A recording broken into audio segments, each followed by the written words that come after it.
Good morning students, आप लोग का स्वागत है आपके अपने यूट्यूब चैनल एग्जामिनेशन गुरु पे।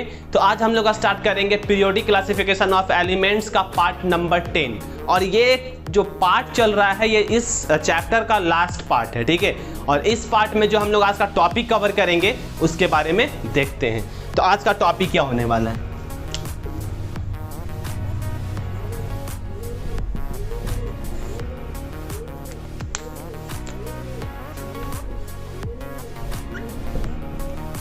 Merits of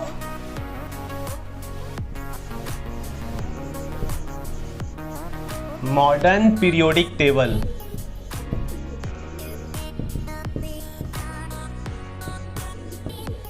सेकंड आपका हो जाएगा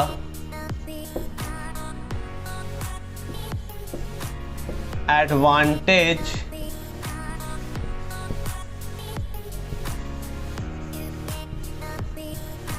of modern periodic table, ठीक है।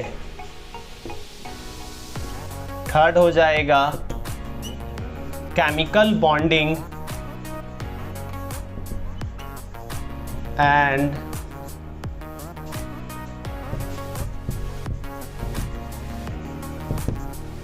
Periodic table. तो आज का जो हम लोग का सेशन देखिएगा, तो आज के सेशन में हम लोग इस 3 टॉपिक को खत्म कर लेंगे और इस चैप्टर को भी कंप्लीट कर लेंगे, ठीक है। अगर आपको वीडियो अच्छा लगेगा तो वीडियो को लाइक कीजिएगा, अपने फ्रेंड के बीच में शेयर कीजिएगा। और अभी देखिए, अभी लॉकडाउन के चलते अभी देखिएगा जहाँ पे मैं शूटिंग कर रहा हूँ वहाँ पे अभी दोपहर का समय चल रहा है, काफ़ी गर्मी है, अभी यहाँ पे फैन भी नहीं है, ठीक है। आप लोग के लिए हम मेहनत कर रहे हैं, तो आप लोग भी मेहनत कीजिए। और साथ में अगर देखिएगा तो यहाँ पर बहुत गर्मी का माहौल है, अभी मैं अंदर से बहुत गर्म फील कर रहा हूँ, पसीने पसीने हो चुका हूँ, ठीक है। उसके बाद भी हम आप लोग के लिए वीडियो प्रोवाइड कर रहे हैं, तो आप लोग उसको अच्छे तरीके से देखिए, समझिए और कंप्लीट वीडियो देखिए, ठीक है। किसी किसी को हम देखते हैं कि वो बीच में ही वीडियो से निकल जाता है, ठीक है। तो वो सही तरीका नहीं है, आपको समझना है तो आपको पूरा वीडियो देखना होगा, ठीक है। जब हम आपके लिए मेहनत करने को तैयार हैं तो फिर आप क्यों नहीं कर रहे हैं मेहनत, ठीक है। आप भी कोशिश कीजिए और हम लोग सक्सेस जरूर होंगे, ठीक है। तो चलिए टाइम को वेस्ट नहीं करते हैं, सीधा टॉपिक पे आते हैं।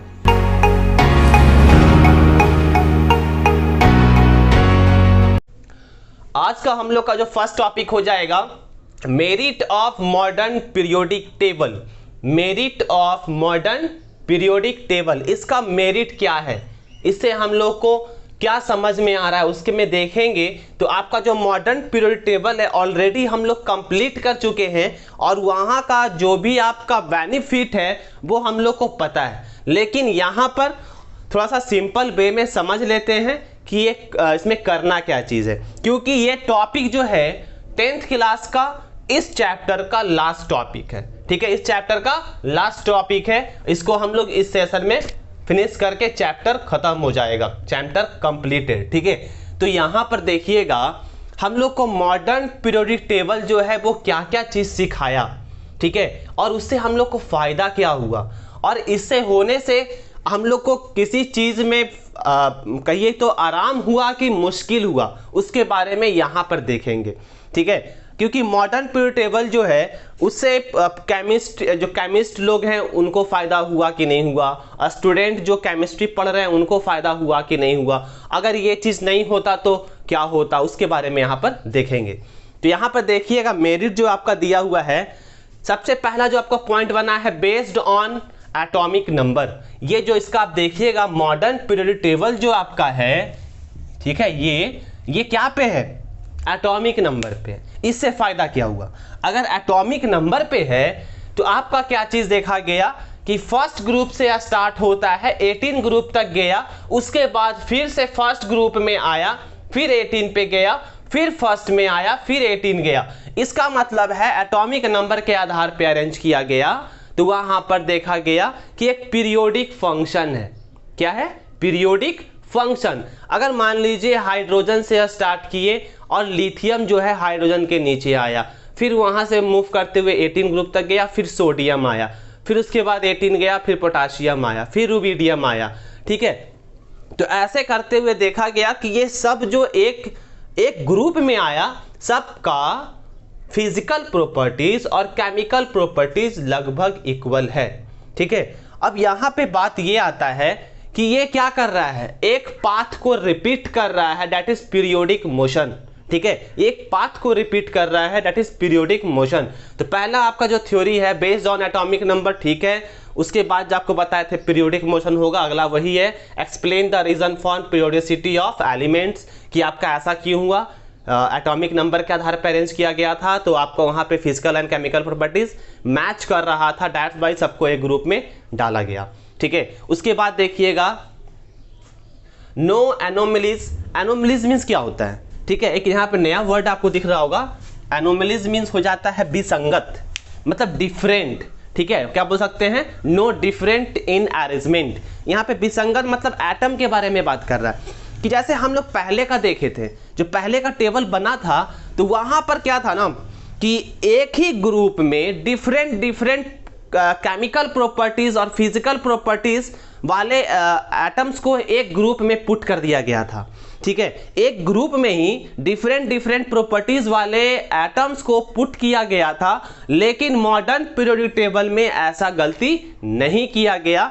मतलब एक ग्रुप में जिसका जैसा प्रॉपर्टीज है वो एक ग्रुप में ही है, और जिसका अलग प्रॉपर्टीज है तो उससे मिलने वाला जो एटम होगा उसके ग्रुप में उसको फिट किया गया है। तो यहां पर आपका ये भी प्रॉब्लम सॉल्व हो गया। आगे चलते हैं, यहां पे देखिएगा newly discovered elements are easily accommodated. जो नया एलिमेंट्स का खोज हो रहा है वो आसानी तरीके से टेबल में फिट हो रहा है और होता रहेगा। ठीक है, यहां पे ये बोलना चाह रहा है कि आपका जो नया एलिमेंट्स का खोज होगा, एटम्स की खोज होगा, तो वो उसमें इजी वे में फिट हो रहा है और होता रहेगा। ठीक है, आगे देखिएगा help us understanding why elements in a group have similar properties. अब ये देखिएगा पहला ही क्वेश्चन में इसका आंसर हम दे चुके हैं आपको, कि जब एटॉमिक नंबर के आधार पे अरेंज किया जा रहा था तो वहां पर से फिजिकल प्रॉपर्टीज और केमिकल प्रॉपर्टीज मैच कर रहा था पीरियोडिक फंक्शन में।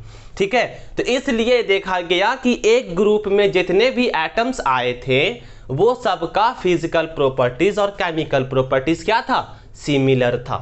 ठीक है, इक्वल नहीं बोल सकते हैं, कुछ लोग इक्वल बोल देते हैं, हैव इक्वल प्रॉपर्टीज। इक्वल कैसे होगा, थोड़ा बहुत डिफरेंस तो होगा।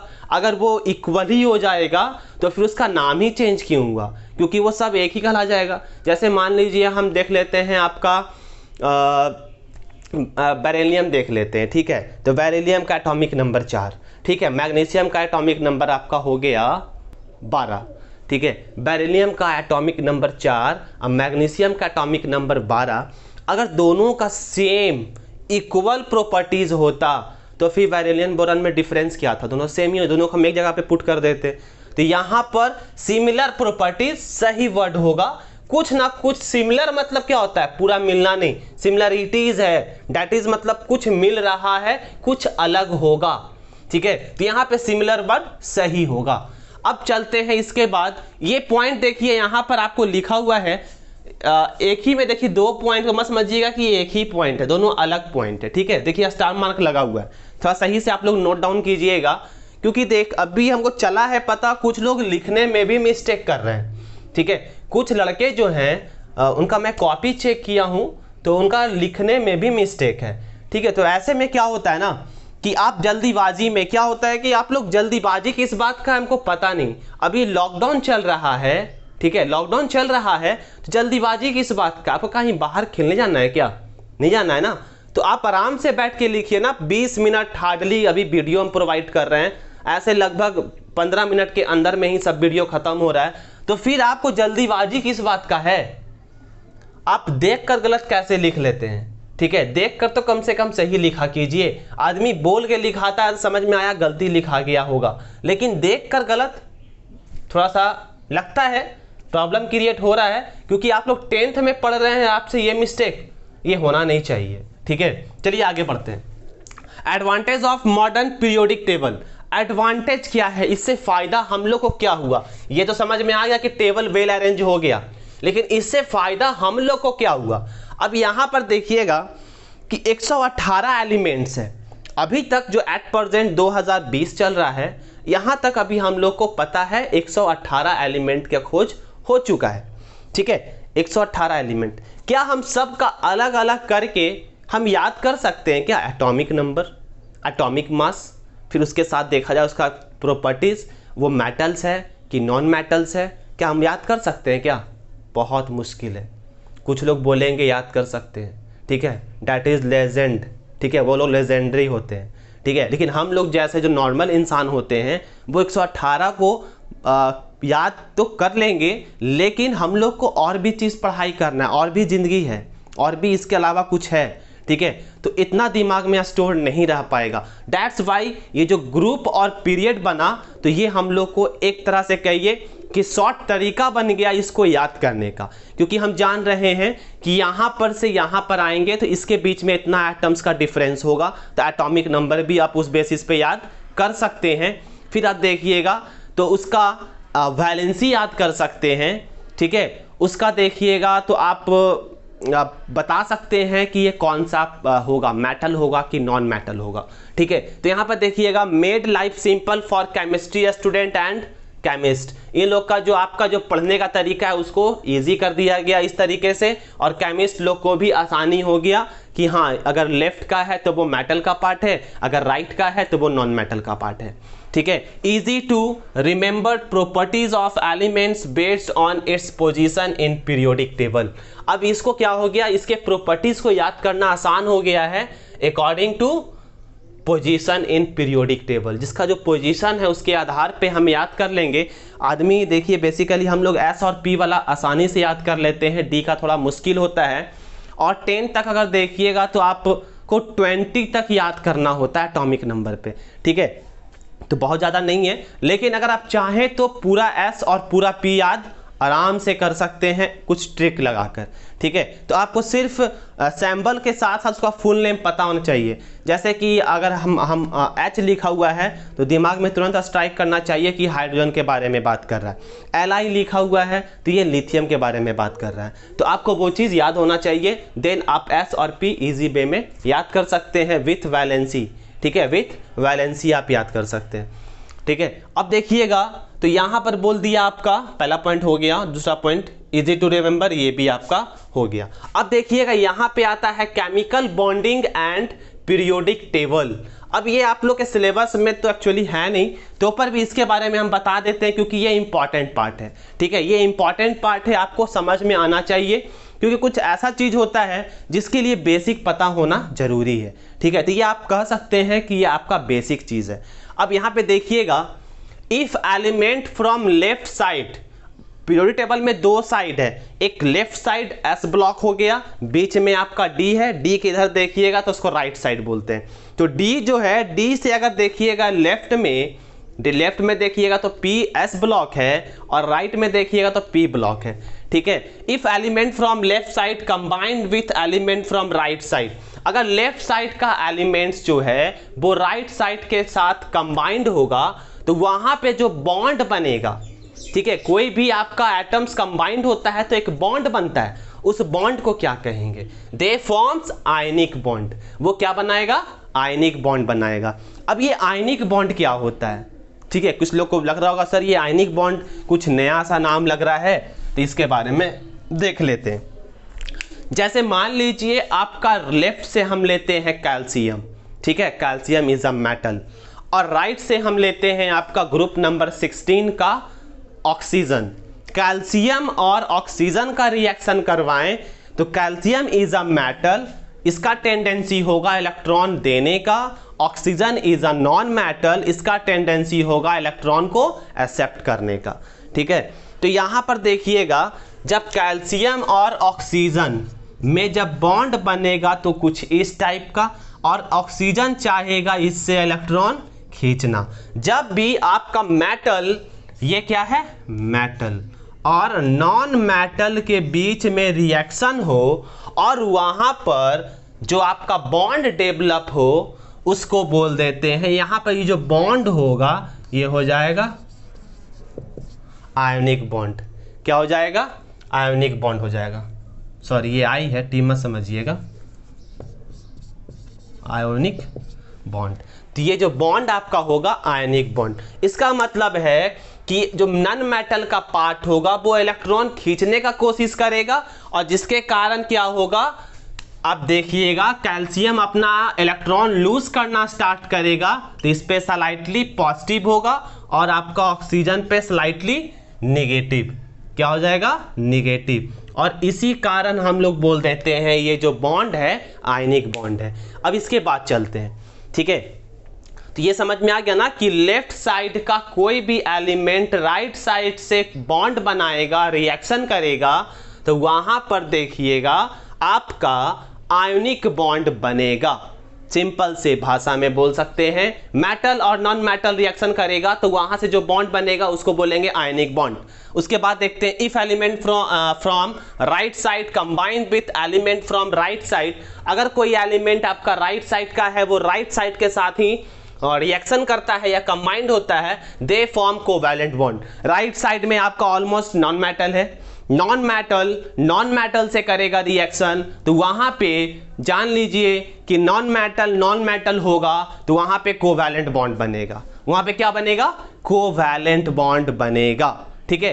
तो ये सिंपल सा चीज है, आप याद कर लीजिए कि आपका अगर मेटल और नॉन मेटल में होगा रिएक्शन तो वहां जो बॉन्ड बनेगा वो हो जाएगा आयनिक बॉन्ड, और अगर आपका कहीं पर नॉन मेटल और नॉन मेटल करेगा रिएक्शन तो वहां पे आपका बन जाएगा कोवैलेंट बॉन्ड।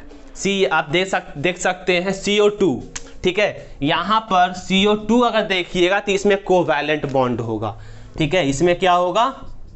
कोवैलेंट बॉन्ड, क्योंकि कार्बन का टेंडेंसी है इलेक्ट्रॉन नहीं लूज करने का और ऑक्सीजन का टेंडेंसी है इलेक्ट्रॉन गेन करने का, लेकिन ये ना दे सकता है ना ले सकता है।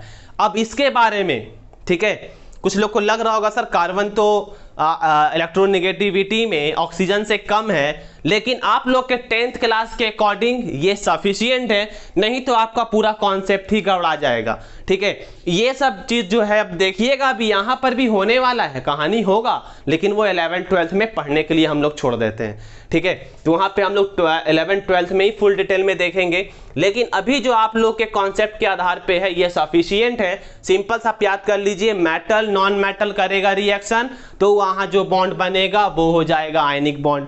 नॉन मेटल करेगा रिएक्शन और वहां पे जो आपका बॉन्ड फॉर्मेशन होगा वो होगा कोवैलेंट बॉन्ड। अभी इस चीज को भूल जाइए कि यहां पर इलेक्ट्रॉन ऑक्सीजन खींच सकता है, इसके बारे में हम लोग 11th-12th में डिटेल में देखेंगे, ठीक है। तो अब आपका जो चैप्टर है ये खत्म हो चुका है, फिनिश हो गया है, इस चैप्टर में अब कुछ नहीं बचा। तो अब हम लोग अपना नया चैप्टर स्टार्ट करेंगे। अब जो है केमिस्ट्री का 3 चैप्टर हम कंप्लीट कर लिए हैं और फिजिक्स का भी हम लोग 2 चैप्टर कंप्लीट किए हैं, ठीक है। तो 5 चैप्टर कंप्लीट हो गया है। अब जो हम लोग का नेक्स्ट चैप्टर स्टार्ट करेंगे वो केमिस्ट्री नहीं होगा, फिजिक्स से होगा, ठीक है। और कल से आप लोग के लिए हम मैथ भी प्रोवाइड कर रहे हैं, लीनियर इक्वेशन इन 2 वेरिएबल्स, ठीक है, ये स्टार्ट होगा।